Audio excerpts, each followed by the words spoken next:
Strength isn't what changes people, it's what they accept in order to survive. Chapters 17 and 18 pull the past into the present, a missing father, an inherited burden, and a power that was never meant to change hands. As two battles spiral out of control, the question stops being who's stronger, and becomes who can survive what they're turning into. Let's break down Chapters 17 and 18 of Jujutsu Kaisen, Modulo. The chapter opens with a flashback from Tsurugi's perspective. For the first time, we finally learn about his father, Iori Okkotsu. Tsurugi explains that his father disappeared shortly after Yuka was born. As a child, Tsurugi was haunted by a single question. What kind of person was my father? He asked everyone. His grandparents, his mother. No one answered. So he began secretly questioning prominent members of the Gojo clan. What he learned shocked him. His father was described as extremely serious, highly diligent, and most strikingly, he looked exactly like Yuta. Iori deeply grieved over how weak his generation of Jujutsu sorcerers, and even the next, had become compared to his parents' generation. That grief slowly consumed him, pulling him deeper into anxiety and despair. Shortly before his disappearance, a maid reported seeing Iori speaking with a hooded man, a man with a small scar. No one knows what they discussed.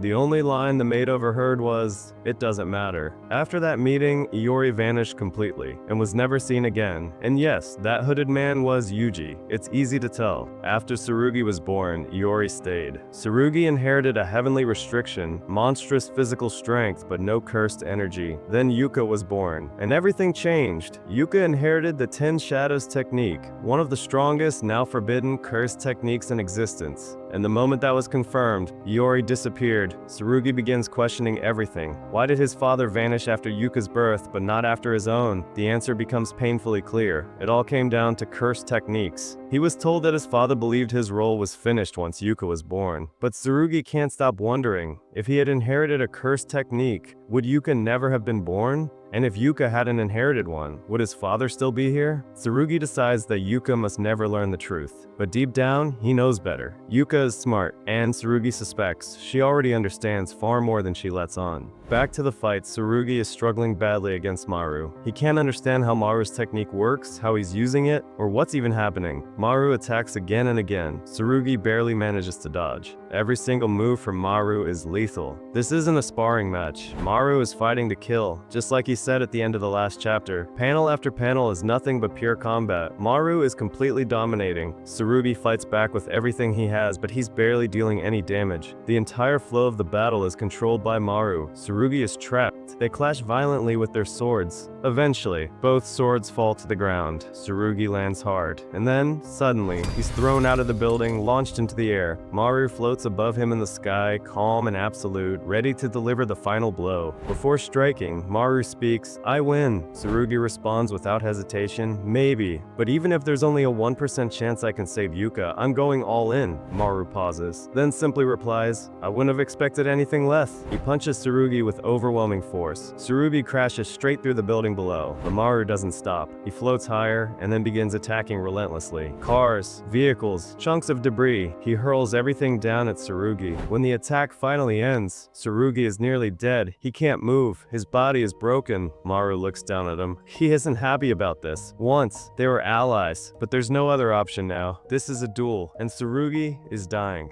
Barely conscious, Tsurugi speaks. "Yuka was born with something incredible, so yeah, I'm sure she'd be proud to have an equally incredible death. But I just can't accept that. Whether I'm in touch with her or not, as long as I know she's out there somewhere in the world, living her life, that would be enough for me." Suddenly, the ring Yuta left behind begins to glow. Light bursts through Tsurugi's chest. A presence emerges. A familiar voice. Rika manifests. Not as a distant Shikigami, not as a memory, but fully present. She looks at Tsurugi and mocks him. "So, you ended up looking like Maki, huh?" Then she smirks. "But I'll save you. Yuta asked me to." She steps closer and makes him an offer. "Say it. Say I accept." Tsurugi asks quietly. "Then, can I win?" Rika scoffs. "What a foolish question." Finally, Tsurugi speaks. "I accept." An overwhelming aura erupts. The ground trembles. Maru is completely stunned. He shouts, "What is this?" He doesn't have cursed energy, so who? Then, the panel appears, the biggest panel so far. The Queen of Curses is here. Rika has fully incarnated, and she has merged with Tsurugi. This is a version we have never seen before in Jujutsu Kaisen.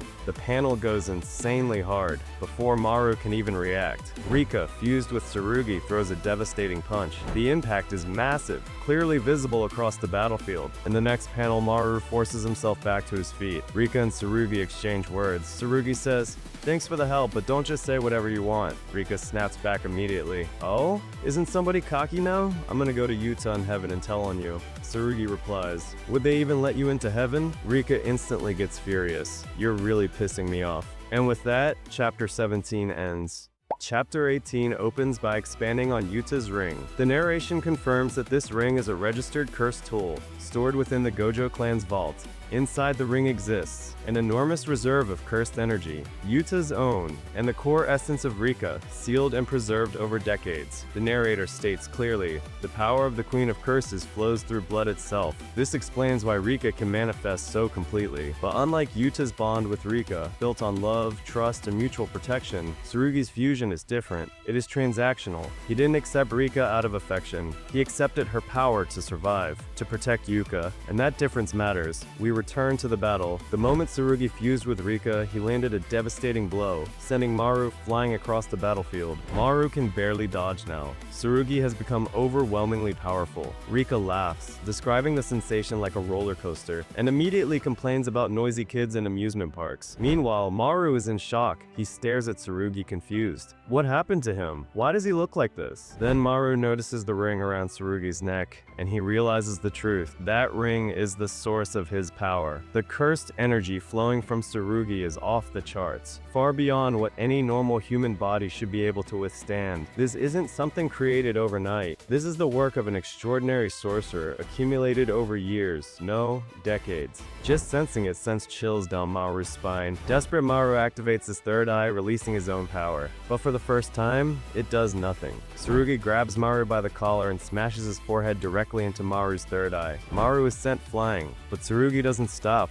He catches him mid-fall and lands another brutal punch. Blood pours from Maru's nose. Shaken, Maru finally understands. My technique didn't work. He's completely ignoring it. Tsurugi isn't countering Maru's technique. He's overpowering it, crushing it with raw strength amplified by Rika's cursed energy. At this point, Tsurugi's power has reached an entirely different level. Tsurugi calms himself slightly and speaks, "I'm sorry, Maru, I can't hold back. Not if I want to win." Maru steadies himself, calmly activating his technique again, and replies, "Don't apologize. We're the same." Both warriors stand ready, but before Maru can make his next move, the scene shifts to the other battlefield. Mahoraga versus Dabura. Just look at this panel. Mahoraga's presence has evolved. Its aura has completely changed. Dabura attacks. Mahoraga doesn't flinch. Dabura panics. Mahoraga slashes him. Dabura counters with his technique, but it's useless. Mahoraga tanks everything. Mahoraga smiles. Then it slashes Dabura's face. A clear, visible cut forms. Dabura retreats, launching attack after attack. Nothing works. Mahoraga ignores everything. At this moment, Dabura finally understands. Dabura speaks, "So this is your power." First, Mahoraga takes the attack. Then, it adapts. Every single time Dabura attacks, the wheel above Mahoraga spins, and the adaptation happens instantly. Dabura is horrified by how fast it's happening. Mahoraga launches relentless attacks. Dabura barely dodges. Some attacks land. His body takes serious damage. Dabura begins questioning himself. If this continues, do I have any options left? Am I going to lose? A flashback begins. Dabura remembers Dura, his best friend, the one he killed in a duel. Dura once told him, "Shouldn't you try being friendlier with the Deskunte?" Dabura misunderstood. "You don't want me by your side?" Dura corrected him. He liked Dabura's company, but he said it must be hard to be isolated, even among your own people, especially considering Dabura's sister's position. Dabura responded, "The Deskunte warriors are proud. If I stood among them, it would only create tension." Back in the present, Dabura collapses to one knee. He whispers, "This is incredible, Dura. I think I might lose. I'm in pain and I'm afraid." For the first time ever, we see fear in Dabura's eyes. Fear of death. Another flashback overlaps. Dabura once said, "I barely have to try, and I still win. When people envy me or or reject me for who I am, my heart aches. I am strong. I am a warrior. But I don't want to fight. Dura laughed. You've got it all wrong. It's not that you don't want to fight, it's that you've never been in a real one. You're so strong that you never truly became a warrior, Dabura replied. I don't understand. Dura said, words can only explain so much. But someday, someone even stronger will appear. Someone who makes you think you're gonna lose. That's when you'll understand. That day is now. Mahoraga beats Dabura mercilessly, punch after punch. Dabura realizes the truth. All his past battles weren't fights, they were executions. This is real combat. He remembers Dura's words. Fighting because you want to, or fighting because you don't want to. Neither of those are real. Fighting because you have to, that's a true fight. And someone capable of that is a warrior. Mahoraga strikes again. But this time, Dabura grabs its arm, crushing the blade. Mahoraga instantly jumps back. Dabura speaks calmly. I'm sorry, I'll fight the way I should have from the beginning. The narrator speaks. Dabura's cursed techniques, censored and light. Once again, the true name is censored. Dabura's body begins breaking down. He cannot withstand the speed he's about to reach. This is power he has never used before. He is approaching near light speed. To reach his absolute peak, Dabura begins destroying his own body. He declares, if my cursed techniques are ineffective against him, then there's only one thing left. I'll beat him down with my bare hands. I'll push my body's strength and speed to their absolute limits. And the chapter closes with the narrator's words, beyond the limits of mankind. Dabura tears across the battlefield at sublight speed. That's where chapter 18 ends. But before we end this video, chapter 17 actually had something unexpected. A bonus comedy. Maru suddenly asks a very random question. When you hear the word alien, what do you picture? He's clearly referring to Jabaloma, since earlier Tsurugi said Jabaloma looks the most like an alien. So Tsurugi and Yuka both start drawing. And their drawings are completely unhinged. One looks like a goofy mascot. The other looks like a straight up monster out of a kid's book. They proudly hold them up. Maru stares.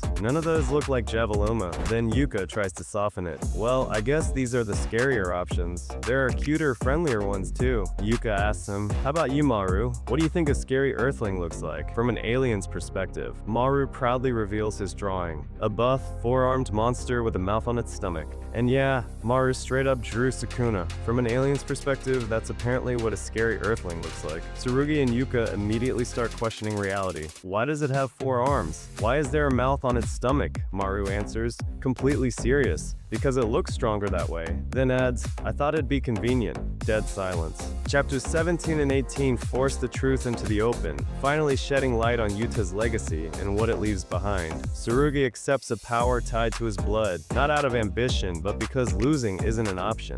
At the same time, Mahoraga completely reframes the battlefield. Unlike Sukuna or Gojo, Dabura never knew what Mahoraga was capable of, so his panic isn't weakness, it's the fear of someone facing a true unknown for the first time. So I want to know, how did you feel about Dabura's reaction to Mahoraga, and do you think calling it a Sukuna level threat actually makes sense? Let me know in the comments, and I'll see you in the next chapter breakdown.